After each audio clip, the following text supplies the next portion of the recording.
You know what? My butt might be a little crooked. My edges might be a little crazy, but that's alright, okay?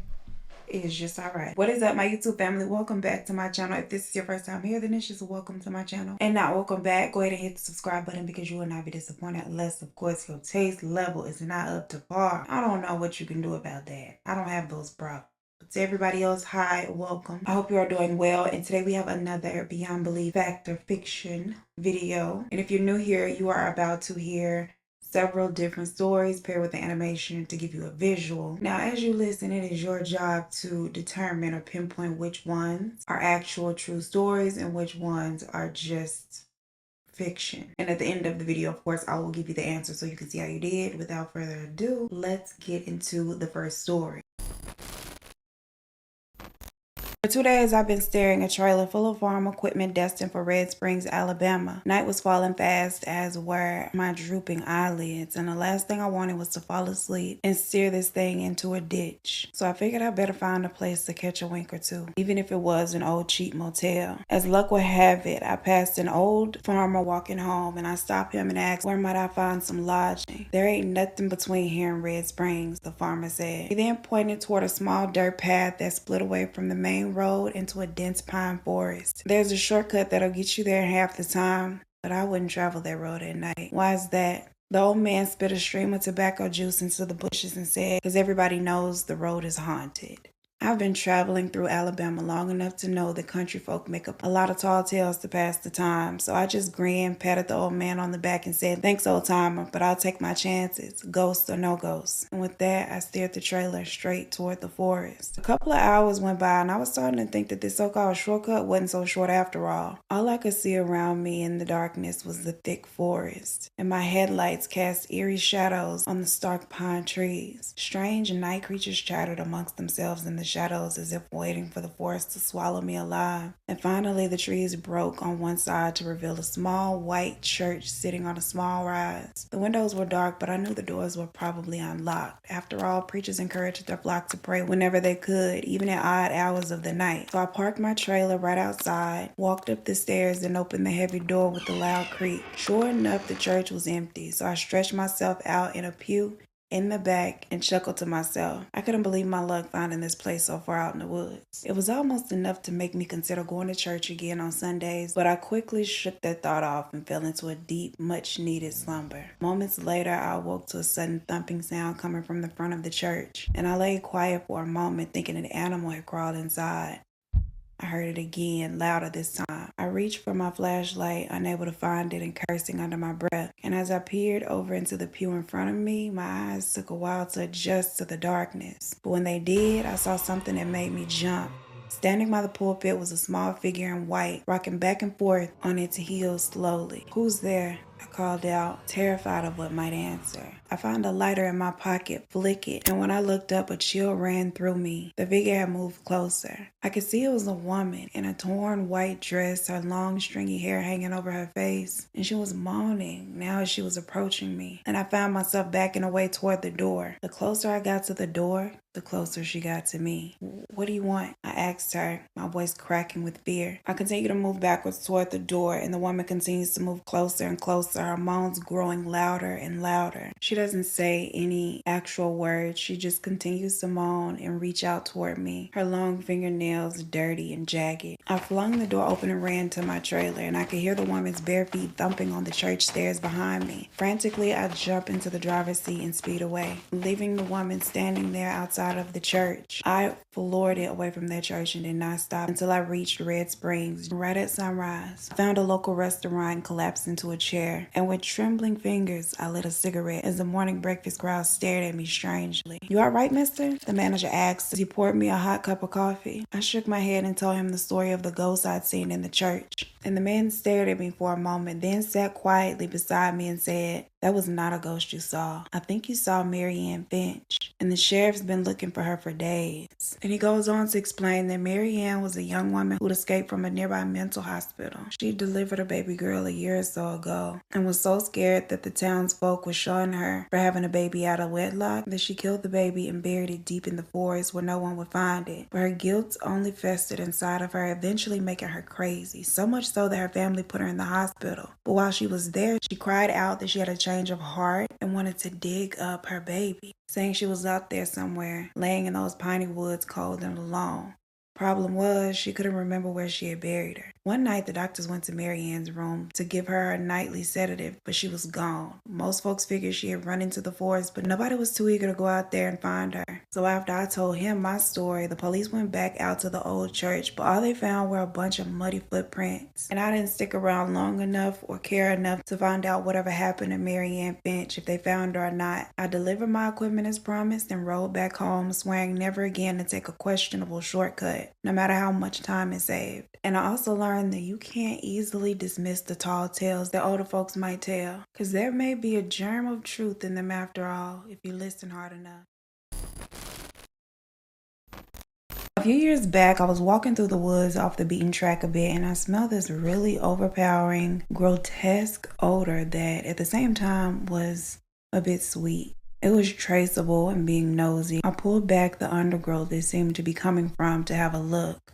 It was a dead body. Obviously a guy who had clearly been there a while and wasn't in good shape at all. Swollen, green, and black, and the local wildlife had also been dining well for at least a few days. I pull out my phone to dial 911, and after we get through all of these questions, the dispatcher assures me that officers are on the way, but then asks me to wait with the body until they arrive so that they could use my location. And being practically in the middle of nowhere, it takes a while for them to arrive. The sun goes down and I'm just there in the dark with him, waiting, with every little sound causing me to look over my shoulder, either out of paranoia or fear. Finally, officers arrive, and I'm assuming from what I've seen from crime shows, they have a forensics team come out to process the scene, and then they would have the man identified and inform his family. But with me being a stranger, they didn't really bother to offer me any kind of updates, just the thanks for being a good Samaritan by calling it in, and of course sticking around until they got there. That night I had a dream about the deceased man, and in that he appeared just as I had seen him laying out there in the field, but he was alive and angry. I wake up from the nightmare in a cold sweat, panting like a dog. Unfortunately, that first dream was the first of many I would have of him, where he would appear very angry, talking to me, saying mean things, and telling me to off myself. I couldn't just forget about him and what happened, so I decided to follow up on what their findings were. The man was identified, and it turned out that he had taken his own life there. It becomes clear to me why he kept showing up in my dreams and why he was so angry. I had disturbed his chosen final resting place. It could very well just be my subconscious mind, just a dream from my own imagination, but all pretty disturbing nonetheless. It took months of therapy to unpack and work through the trauma that this situation brought on. And it's been years since that day I found him there, but he still turns up in my dreams from time to time. And there is no doubt he will be tonight after typing this. Since working in a cafe, I, Dana, dreamed of owning my own business that I could run any way I wanted and have something to someday pass down to my own child. So I was very excited when the time finally came for me to open my store. But hindsight is 2020, and there were a few red flags that I ignored in the beginning.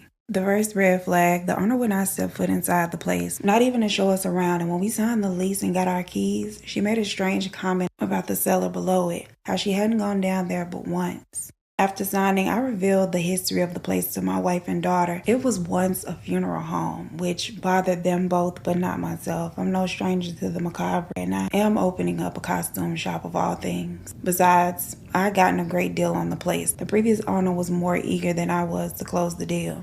Another red flag. I got to work right away cleaning out the basement, which had a lot of things left behind. I contacted the previous owner to see if she wanted any of the things, but to my surprise, they weren't hers. She reminded me that she had not gone down in that basement but once, and said she never moved anything down there, so it had to be left behind from the funeral home days. My wife and I sort through the items, most of which being trash that we ultimately toss out. And I spent the next few days working alone to get the place cleaned up and made a few more unsettling observations. The first is that there were no drains in the floor for liquids to pool to. Second, a set of cremated remains that had been left behind. I didn't know what to do with them. I didn't feel right just tossing them out. It wasn't trash, it was a person. So I set them aside for the time being, and then there was the third discovery. A dark red stain on the floor that I realized was dried blood once I got down to clean it. At first it wouldn't come up no matter how hard I scrubbed away at it. And the longer and harder I scrubbed, the more emotional I became. It's hard to explain. Although I physically felt the sorrow and the tears flowed down my cheeks, it didn't feel like my pain that I was feeling. I was sobbing and I couldn't even understand why. And then I heard a second cry, one that I began walking toward, and the closer I moved toward it, the louder it got, bringing me to the storage closet. And then the voice stopped crying and whispered, "He's coming." I run out of the building as fast as I can and call my wife, who was sure that I had imagined it all, likely due to the long hours I've been putting in lately and the lack of sleep, but I definitely felt like it was something else. I had grown up with a mother who had what she called a gift, the ability to hear and see people who passed on. I've never witnessed any of the things myself, and honestly, a little part of me questioned whether or not she really did. Anyway, I get the shop up and running, only going back down into the basement on a need-to basis. And when I recall the set of remains that I'd set aside down there, I decided to reach out to the guy that ran the funeral home and ask him about the remains and his experience working there. He offers to come by the shop, grab them, and deliver them to the coroner's office, and while he's there, I ask him about the lack of drains. Apparently, they ran a large tube from the table to the bathroom sink, and that's how they disposed of the fluids, which I thought was really creepy. He also tells me that they had a contract with a nearby prison and processed all of the inmates that had died while incarcerated. Over the next couple of weeks, there were no strange occurrences, and I grew comfortable believing that getting the remains out of the shop likely got rid of any lingering spirits, but unfortunately, one evening I'm alone in the store after closing, looking over the books, when in my peripheral I see a dark shadow pass by the office doorway. I look up and call out asking who's there. No response. I get up and look out of my office doorway and I see nothing but the darkness of the hallway. So I pull out my phone to use the flash and I accidentally take an actual photo. After hearing some movement coming from the front of the store in the direction the shadow had gone, I close and lock my office door and take out my phone to dial 911, fearing that somebody had broken in, and that's when I saw the photo, where in the hallway stood a tall, ghostly figure dressed in a men's suit and facing my direction. Instead of calling the police, I call my wife, and I remain barricaded inside of the office until she gets there. That was the last night I'd ever be in the shop alone. I hired someone whose work schedule went past closing to ensure someone would be there with me when I had to stay late.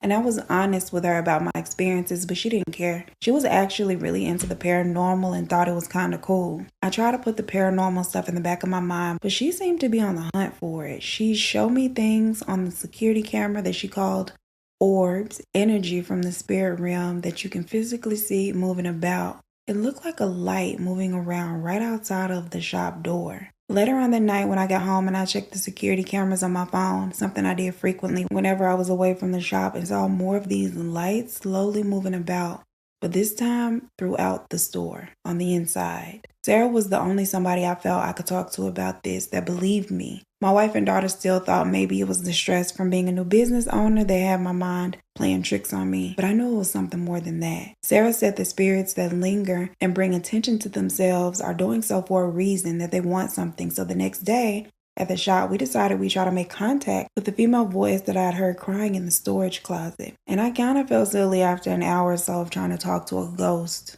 We got nothing.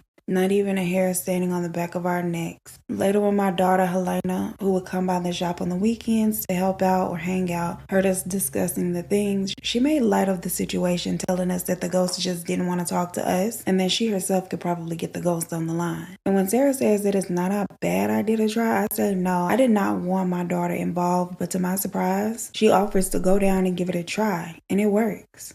She asks if there's someone there and what their name is, and tells us that she could hear the voice of a young girl who says her name is Angie and that she's 14. Helena asks Angie about her life, and she says that she'd been held captive by men who trafficked her, keeping her locked away in this small storage closet, only taking her out to sell her to their clients. And then Angie says he's coming and that she has to get out of here. On this particular day, I couldn't hear Angie, but when I heard my daughter say, "Who's coming?" any little shred of doubt that I had melted away, because I too heard he's coming the night I heard her crying in the storage closet. As we're leaving the basement, Helena begins to cry, telling Angie that she's sorry, but she couldn't take her and had to leave her there. And after this incident, I didn't want my daughter involved further and didn't want to keep investigating myself, but I gave the green light to Sarah to continue if she wanted to.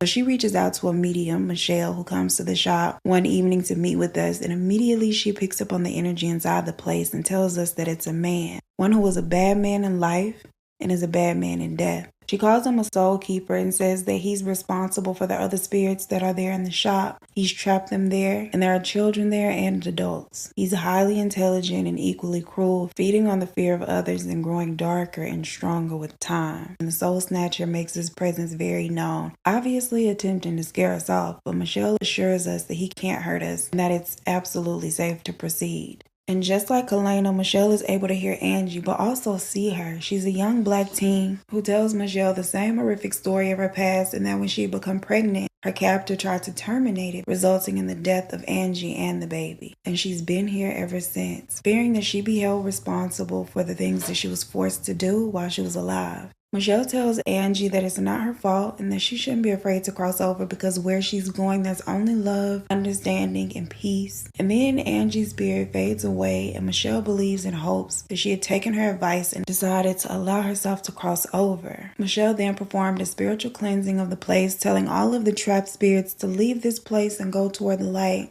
that the soul keeper wants them to think they can't leave, but they can. As Michelle advises, I leave the shop to air out the next day and not open for business. And after we reopened, all of the strange energies and paranormal activity had ceased, and it was quiet and normal. It wasn't long before I realized that there was one spirit still there, and they were not happy. It was the soul keeper. He's still here to this day, making his presence known. He's weakened without his trapped souls and his inability to scare us now that we know who he is and that he can't hurt us. And you'd be surprised at how many people gravitate toward places that are haunted. I guess you can say Mr. Soul Keeper is now an unofficial employee. Story number 1. If you guessed that this was true, then you would be incorrect. This is a fictional story. It is actually based on a story written by Craig Dominy, who wrote some of the folklore stories that I've shared on the channel. Now, story number 2, the young man who came across the body in the woods and was asked to sit with it until the authorities showed up. If you guessed that this was made up, you would be wrong. This is an actual story. This really did happen. And hopefully this young man's nightmares have ceased, because I can't imagine. Moral of the story is don't piss the dead off, I guess. Not even on accident. And last but not least, the spooky haunted little costume shop. If you guessed that this story was fact, you would be correct. This actually did happen. The name of the shop is Daydreams and Nightmares, and the shop is located in Modesto, California. This took place in 2015. The owner is a lady by the name of Dana Walters. Miss Mama appears to still be in business. We like to see it. And according to her, the girls love to come by and get haunted and spooked on by her soul-catching ghost friend. Now, here is the actual photo that she took when she looked outside of her office and took the picture of the person standing down the hall. You can see the white part of the shirt underneath the suit. And here is her security footage of the orb, like the spirits and the energies moving about inside of the shop. Now, I only changed the daughter's name and the employee's name and also the name of the medium. But everything else was pulled directly from her account of what she actually experienced. So that is it. Those are the answers. Please let me know down below how well you did. Like the video, share the video, subscribe to the channel if you have not. As always, I appreciate you so much for spending your time with me, and I look forward to seeing you in the next one. Peace.